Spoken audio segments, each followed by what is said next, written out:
እንደ ጽጌና ጓደኞቿ ፍቅር ይስጠን አሜን በሉ። እንግዲህ ጽጌዬ ትላንት እንደዚህ ነበረ የዋለችው። እንግዲህ ያው ብዙ ቪዲዮ ተለቋል። የተመቸኙ ቪዲዮ ይዤላችሁ መጥቻለሁ ማለት ነው። የኔ ወርቆች እንዴት ናችሁልኝ? ደህና ናቸው?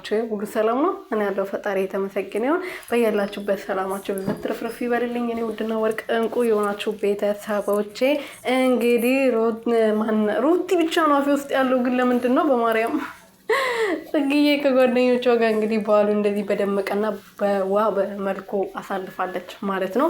ሩትዬም ያው ትላንት አይታችኋል፣ በደንብ አድርጎ ነው ፈታ ዘና ያደረጉት ማለት ነው። ግን ሩትዬ ማለት ነው አንድ ጥያቄ የሆነብኝ ነገር አለ ስለ ሩቲ ማለት ነው።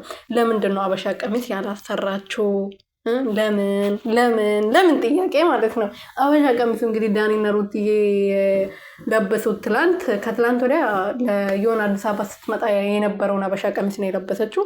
ትላንት ደግሞ ከአብርሃም ጋር ከዚህ በፊት የሽማግሌው ነገር የሽምግልናውን ጉዳይ እንትናቸው ሲሳካ ነበረ ሰው ስጦታ የሰጣቸው እና እሱን ነው እንግዲህ ከዳንዬ ጋር አንድ አይነት እንዲሆን ብሎ ለብሶ የመጡት ማለት ነው። እና ያው ከመዳም ቅመሞችዬ አንድ ነገር አያመልጥም እና እኔ አልመጣልኝም ነበር ታውቃላችሁ።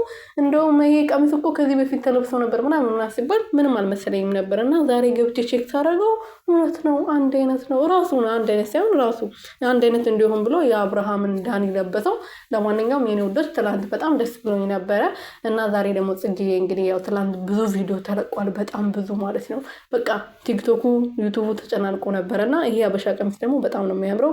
ጽጌዬ እንግዲህ በዚህ በዓል አማካኝነት በጣም ብዙ በደንብ አድርጋ ሰርታለች። ፈጣሪ ከዚህ በላይ በረከትን ይስጣት። ምክንያቱም በራሱ ዓለም የምትኖር በጣም ጠንካራና ጎበዝ ልጅ ነች።